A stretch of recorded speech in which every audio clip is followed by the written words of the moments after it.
اور اب آج کے دن کی کچھ بات۔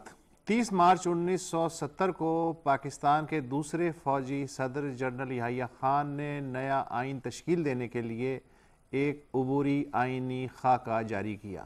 اس بارے میں بتا رہے ہیں اویس منگل والا۔ LFO کے لفظ کے میڈیا پر پرچار کو زیادہ وقت نہیں گزرا ہے۔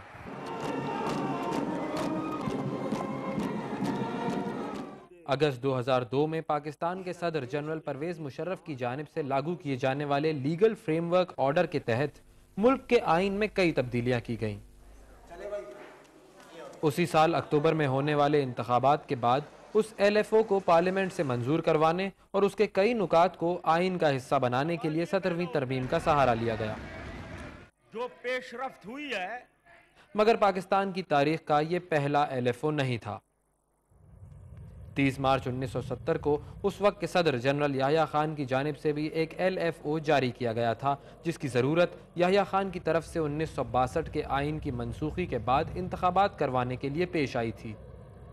اس LFO کی خاص بات 1 یونٹ نظام کا خاتمہ اور مشرقی اور مغربی پاکستان کے درمیان پارلیمانی سیٹوں کی مساوی تقسیم ختم کر کے آبادی کی بنیاد پر مشرقی پاکستان کے لیے زیادہ سیٹوں کا مختص کرنا تھا۔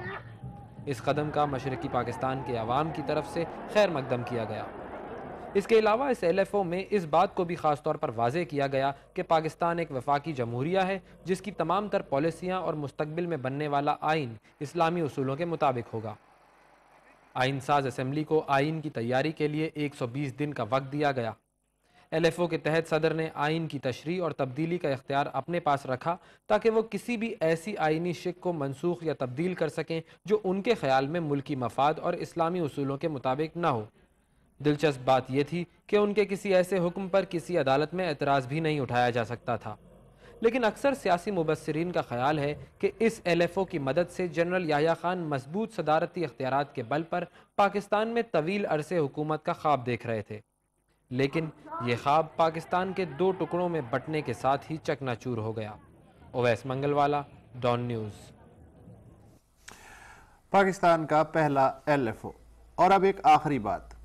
آج سارا دن بھارت اور پاکستان کا میڈیا اس خبر کے پیچھے دوڑتا رہا کہ بھارتی ٹینس سٹار ثانیہ مرزا اور پاکستانی کرکٹر شعیب ملک کی جوڑی کیسی رہے گی۔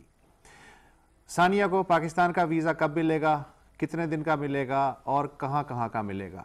کیا صرف لاہور کا ملے گا کہ شعیب ملک کے سیالکوٹ کا بھی ملے گا؟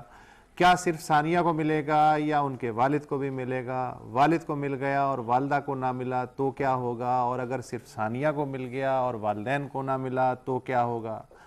کیا ٹینس کے ریکٹ اور کرکٹ کے بلے پہ مشتمل میرج ڈپلومیسی صرف 2 خاندانوں کے تعلقات ہی بہتر بنائے گی یا بھارت اور پاکستان کے عمومی تعلقات پہ بھی کوئی مثبت اثر پڑے گا؟